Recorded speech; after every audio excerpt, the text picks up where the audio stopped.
Hello বন্ধুরা, আমি অনির্বাণ, তোমাদের friendly gardener and welcome back to another video. তো আরও একটা রোববার, আর রোববার মানে মুশকিল আসান বার, আর মুশকিল আসান বারে মুশকিল আসান করতে অনির্বাণ কিন্তু চলে এসছে। তোমাদের পাঠানো প্রচুর প্রশ্ন, আর সেই প্রশ্ন থেকে বেছে নিয়েছি বেশ কিছু প্রশ্ন যেগুলো তোমরা অনেকবার করেছো, সেই উত্তরগুলো আজকে আমি দেব। তো চলো একদম সোজাসুজি আজকে প্রশ্ন উত্তরের খেলাতে নেমে যাই, যে কী প্রশ্ন তোমরা পাঠিয়েছো। প্রথম প্রশ্ন এসছে পদ্মনাভ বিশ্বাসের কাছ থেকে। পদ্মনাভবাবু বলছে, হ্যালো অনির্বাণ, তোমার ভিডিও তো প্রতিদিন দেখি, নতুন নতুন অনেক কিছু তুমি শেখাও। তো আমার এখন একটা জিনিস জানার আছে, সেটা হচ্ছে কিছুদিন আগে তুমি যেই সুদীপ্তদা ভিডিও করেছিলে ধানের খোসার, ধানের খোসা এক্স্যাক্টলি কোথায় পাওয়া যায়? আমি এখানে অনেক ট্রাই করেছি, কোথাও ধানের খোসা পাইনি। যদি একটুখানি জানিয়ে মুশকিল আসান করতে। এই প্রশ্নটা আমাকে প্রচুর বন্ধুরা বিভিন্ন সময় করে। ধানের খোসা দেখো, শুধু গাছ মানে ইনডোর গাছে ক্ষেত্রেও কিন্তু ধানের খোসা আমি ব্যবহার করি, ইনডোর গাছেও ধানের খোসা ইউজ হয়। আর এখন বর্তমানে ধানের খোসার ব্যবহার অনেক বেশি হচ্ছে, ঠিক আছে? ধানের খোসাটা কিন্তু খুব ভালো একটা জিনিস। তোমরাও আস্তে আস্তে ধানের খোসাটাকে তোমাদের বাগানের ডেলি বেসিসে ইউজ করা শুরু করো, ডেফিনেটলি তোমাদের গাছ কিন্তু ভালো হবে, ঠিক আছে? তো ধানের খোসা অনেক জায়গাতেই পাওয়া যায়, বিশেষ করে যেখানে ধান কল বড় বড়, সেখানে খুব সহজে পাওয়া যায়। যেমন হাবড়াতে পাওয়া যায়, বর্ধমানে প্রচুর ভালো পাওয়া যায়। আমি যেই অঞ্চলে থাকি এখানে কিছু পাওয়া যায় না। আমি বেসিক্যালি ধানের খোসা কিনি গালিব স্ট্রিট থেকে, কিন্তু গালিব স্ট্রিটে ধানের খোসা যা দাম নেয়, আর একটা ধানের কল থেকে যদি তুমি বা ধান যেখানে চাষ হয় সেখান থেকে যদি নেওয়া হয়, মানে আকাশ পাতাল ডিফারেন্স। মানে এক বস্তা ধানের খোসা যেখানে 100 টাকায় পাওয়া যায়, সেখানে গাড়ি সিটে 1 কেজি ধানের খোসা 40-50 টাকায় বিক্রি হয়। মানে ডিফারেন্সটা আপনি বুঝতে পেরেছেন? তো একটুখানি খোঁজ খবর করুন যে আপনার কাছাকাছি কোথাও আছে নাকি, তাহলে অনেক সস্তায় কেনা যাবে। আদারওয়াইজ গার্লি স্ট্রিটে পাওয়া যায়, কিন্তু কস্টিংটা অনেক বেশি হয়ে যাবে। চলো এবার চলে যাওয়া যাক পরের প্রশ্ন। পরের প্রশ্ন এসছে দীপ্তি সাধুকার থেকে। দীপ্তিদি বলছে, হ্যালো অনির্বাণ, তোমার দেখানো পথ অনুসরণ করে আমার বাগান বিলাস গাছ ফুলে ফুলে ভরে উঠেছে। 2বার ফুল হয়েছে, ফুল কেটে দিয়েছি। এবার 3 নম্বর বার কি ফুল নেওয়ার জন্য কি আবার তোমার ওই খাবার দেবো, নাকি এখন গরম গরম যেহেতু পড়ছে না এখন দেবো না? যদি একটুখানি জানিয়ে দিতে। এটা একটা কনফিউশন অনেকের মধ্যে দেখছি হচ্ছে, যে 2বার ফুল হয়েছে আবার কি নেব। আমি কি বলেছিলাম, ফেব্রুয়ারি মাস অবধি ফুল নেওয়া যাবে, এখনও ফুল নেওয়া যাবে, ঠিক আছে? আমার নিজের গাছেই ফুল মানে কেটে দিয়েছি, আবার খাবার দিয়েছি, ফুল আসছে। তো 2বার হয়ে গেছে, আরও একবার খাবার দিন, ডেফিনেটলি আরও একবার হবে। কিন্তু মার্চ মাসে পর থেকে আমরা কিন্তু আর খাবার দেব না, খাবার দিয়ে ফুল নেব না। তারপর আস্তে আস্তে পরের পরিচর্যা সেটা আমি তখন বলবো। কিন্তু যা হবে ফেব্রুয়ারি মাসেই শেষ। ফেব্রুয়ারি মাসের পর থেকে আমরা কোনো রকমে কেমিক্যাল ফিড করিয়ে বা ফোর্সফুলি, আমি বলবো ফোর্সফুলি বোগানভিলিয়া গাছ থেকে ফুল নেব না। কারণ লাস্ট 2-2.5 মাস ধরে কন্টিনিউয়াসলি ও ফুল দিয়ে গেছে, ফুল থেকেছে ওর গাছে। তো আমরা এখন ওকে রেস্ট দেবো, কিন্তু ফেব্রুয়ারি মাসেও আমরা গাছ থেকে ফুল নিতে পারি, ঠিক আছে? অন্তত আমি তো নিচ্ছি। চলো চলে যাওয়া যাক এর পরের প্রশ্ন এসছে নির্মল সরকারের কাছ থেকে। নির্মল বলছে যে অনির্বাণ, কিছু কিছু গাছের শেপ খুব খারাপ হয়ে গেছে, খুব লম্বা হয়ে গেছে, এখন কি সেগুলো কাটিং করতে পারবো? গাছে ফুল নেই এখন। কাটিং করা যেতে পারে, কারণ ফেব্রুয়ারি মাস পড়ছে, করা যায়। কিন্তু আমি বলি আরও কিছুদিন ওয়েট করে এই 20 তারিখের পর থেকে কাটিং করাই ভালো। করা যাবে না বলে এমন কিছু মানে কথা নেই, করা যেতেই পারে। কিন্তু যেহেতু এখনও সকালের দিকে ঠান্ডা হাওয়া দিচ্ছে, ওশ পড়ছে, মানে কুয়াশা আছে হালকা, তো সেই জন্য এখন কাটিং করলে কি হবে, অনেক সময় একটা ফাঙ্গাস লাগাটা প্রণত হতে পারে। তো সেই জায়গা থেকে দাঁড়িয়ে আমি বলছি এখন একটু স্কিপ করাই ভালো। কিছুদিন অপেক্ষা করে যান, ডেফিনেটলি ভালো হবে, ঠিক আছে? চলো পরের প্রশ্নে চলে যাই। পরের প্রশ্ন এসছে কঙ্কনা প্রামাণিকের থেকে। কঙ্কনাদি বলছে, অনির্বাণ, তোমার মিক্স খাবারে সত্যি জাদু আছে। আমার লেবু গাছে গাছ ভর্তি ফুল এসছে, কিন্তু প্রতিদিন বাগানে যাচ্ছি আর দেখছি 10টা-15টা করে ফুল ঝরে যাচ্ছে। কি করব, কি করলে ফুলগুলো থাকবে, ফল হবে, যদি একটু জানিয়ে দিতে। লেবু গাছে ফুল আসলে প্রথমেই যেটা করতে হবে, জলের ওপর কিন্তু কন্ট্রোল করতে হবে। মানে আগে যেভাবে জল দেওয়া হতো সেরকমভাবে রোজ জল দেওয়া যাবে না, জলটা একটু টেনে দিতে হবে। মানে ওর যদি 1 গ্লাস জল দিলে ওর গলা শুকায় ধরুন, তাহলে ওকে হাফ গ্লাস দিতে হবে, তাও রোজ দিলে হবে না।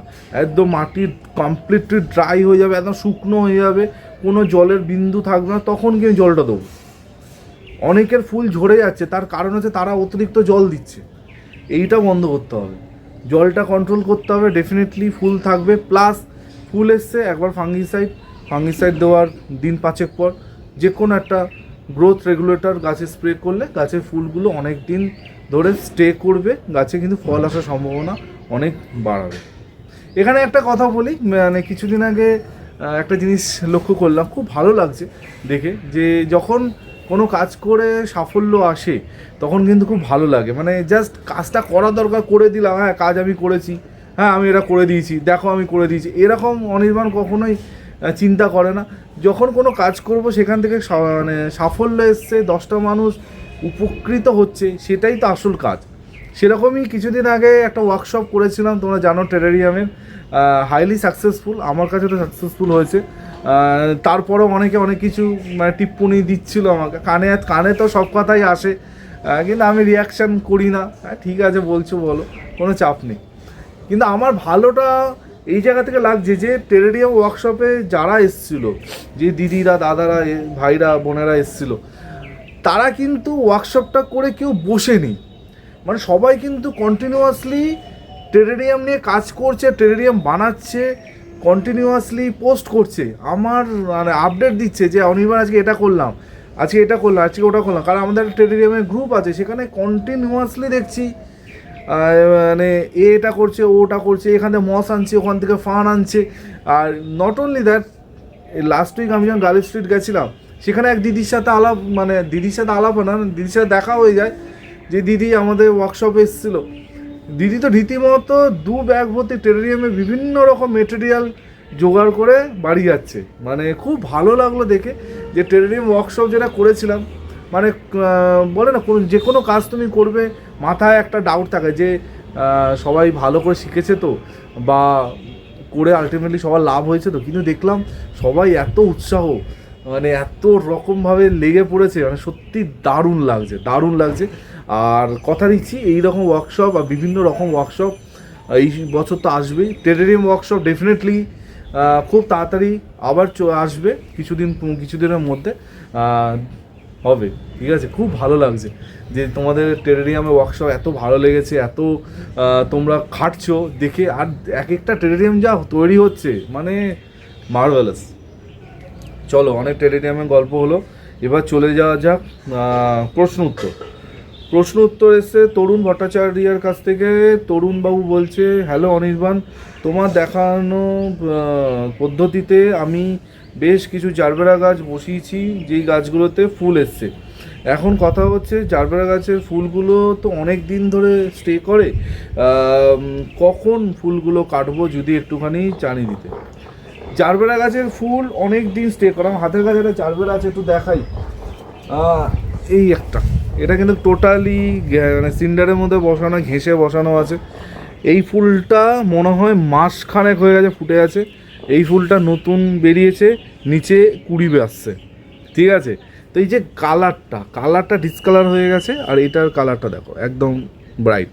তো এইরকম কালার যখন ডিসকালার হয়ে যাবে তখন কেটে, আমার নিজেরই কাটা হয়নি, কাটা উচিত ছিল। তো মানে কালার যখন ফেড হয়ে যাবে তখন কেটে দিলেই হবে। আর জারবেরা গাছে এখন যেটা হবে সেটা হচ্ছে, গাছে প্রচুর পোকা লাগবে, ঠিক আছে, বিশেষ করে জাপ পোকা।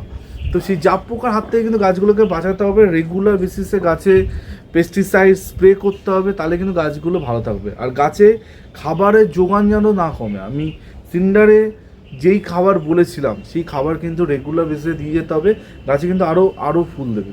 অনেকে আমাকে বলেছিল সিন্ডারে কীরকম ফুল হবে না হবে, আমি তো ভালোই ফুল পাচ্ছি। এই নিয়ে 3rd টাইম আমার গাছে ফুল এসছে, খুব ভালো লাগছে। সিন্ডার বা হালকা উপাদান, এটাই কিন্তু ফিউচার, ঠিক আছে।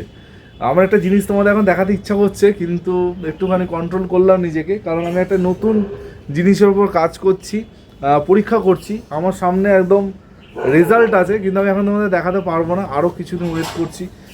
তারপর আমি তোমাদের দেখাবো, ঠিক আছে? মানে হাইলি সাকসেসফুল হয়েছি।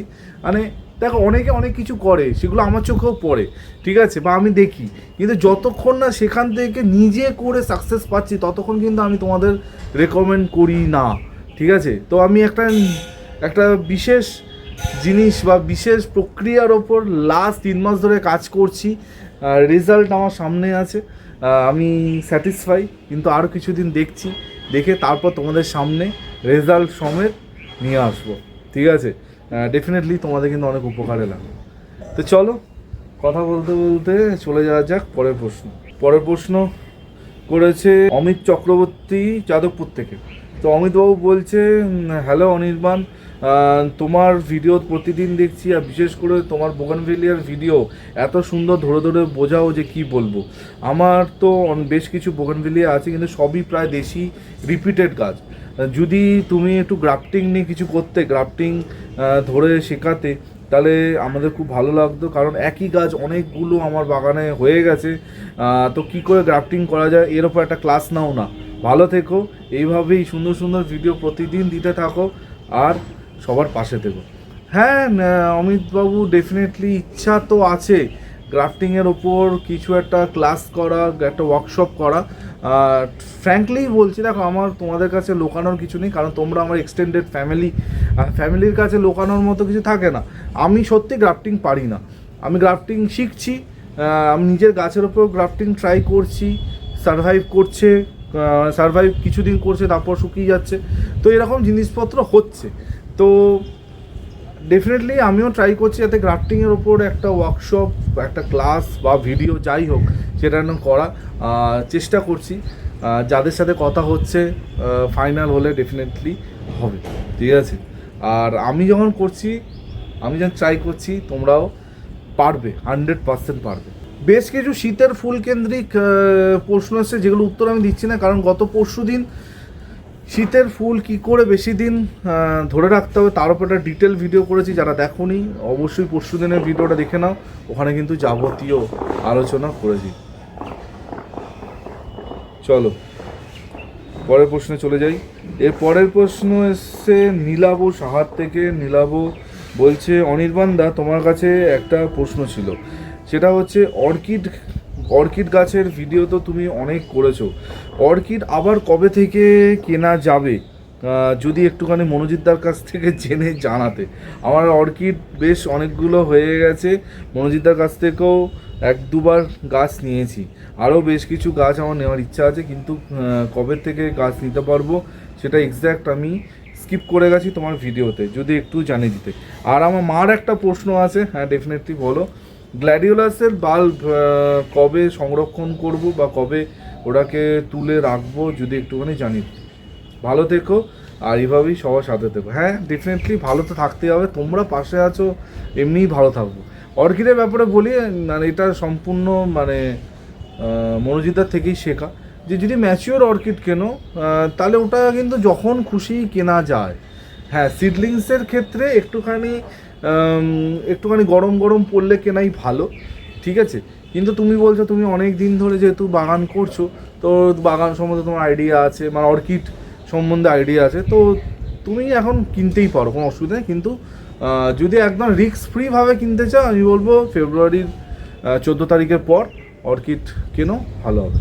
আর গ্ল্যাডিওলাসের প্রশ্ন যেটা কাকিমা করেছেন, কাকিমার উদ্দেশ্যে বলছি, গ্ল্যাডিওলাসের গাছটা পুরো কমপ্লিট ড্রাই হয়ে যাবে, পুরো শুকিয়ে যাবে, মানে গাছ একদম শেষ, তখন ওপরের অংশটা কেটে ওই যে গ্ল্যাডিওলাসের বাল্বগুলো আছে সেগুলো বের করে ভালো করে ধুয়ে, ফাঙ্গিসাইড জলে ভালো করে ধুয়ে, রোদে শুকিয়ে একটা প্লাস্টিকের মধ্যে ভালো করে বেঁধে ওটা একটা ফ্রিজে যদি রাখা যায়, ঠিক আছে, মানে ফ্রিজে এক কোণায় ফেলে রেখে দিলে ভালো থাকে। বা অনেকে দেখেছি বালির ড্রামের মধ্যে রাখে, অনেককে দেখেছি ধানের খোসা তার ভেতরে রাখে, এক একজন এক এক রকম টেকনিক, তো যেরকম খুশি রাখো, ঠিক আছে? বেশি গরমে রাখলে ওগুলো নষ্ট হয়, এই আর কি। আর বেশ কিছু বন্ধুরা আমাকে জিজ্ঞেস করেছে, অনেকে জানে যে আমি বই পড়তে খুব ভালোবাসি, তো তারা জিজ্ঞেস করে, অনির্বাণ বইমেলায় গেলে 49তম বইমেলা, না 49 তো আন্তর্জাতিক বইমেলা চলছে, কিন্তু এখনও অবধি আমার যাওয়ার সুযোগ হয়নি কাজের চাপে। আজকে এখানে কালকে ওখানে ছুটতে হচ্ছে, আর সেই জন্য আমার যাওয়া হয়ে ওঠেনি। তোমরা কি বইমেলায় গেছো? তো অবশ্যই কমেন্ট সেকশনে জানো কী কী বই কিনলে, সেটাও কিন্তু আমাকে জানিও। মানে বইমেলা আছে মানে একটা উৎসবের মতো আমার কাছে, যেমন দুর্গা পুজো, কালী পুজো, সেরকম কিন্তু বই উৎসব আমার কাছে। মানে সেই ছোটোবেলার থেকে, মানে যখন আমি স্কুলে পড়তাম, লাস্ট যেবার ময়দানে বইমেলা হয়, ময়দানে সেইবার আমি ফার্স্ট টাইম কোনো বইমেলায় গেছিলাম। তো সেই শুরু হয়েছে, এত বড় হয়ে গেছি, এখনও কিন্তু প্রতি বছর বইমেলা যাওয়া চাই। ডেফিনেটলি একদিন তো আমি যাবই। 3 তারিখ অবধি আছে ফেব্রুয়ারি মাসে, একদিন তো আমি ডেফিনেটলি যাবো। কবে যাব এটাই হচ্ছে ব্যাপার, দেখা যাক কবে যাওয়া যায়, কিন্তু যাব। কারণ এইসব জায়গায় গেলে তোমাদের মানে বই কেনো আর না কেনো, আলাদা একটা ভাইবস কিন্তু বইমেলায় গেলে কাজ করে। ঠিক আছে, তো এই ছিল এই সপ্তাহের মুশকিল আসলে প্রশ্ন উত্তরের ঝুড়ি ফাঁকা হয়ে গেছে। প্রায় সবার প্রশ্ন যেগুলো ইম্পর্টেন্ট সেগুলো উত্তর দিলাম।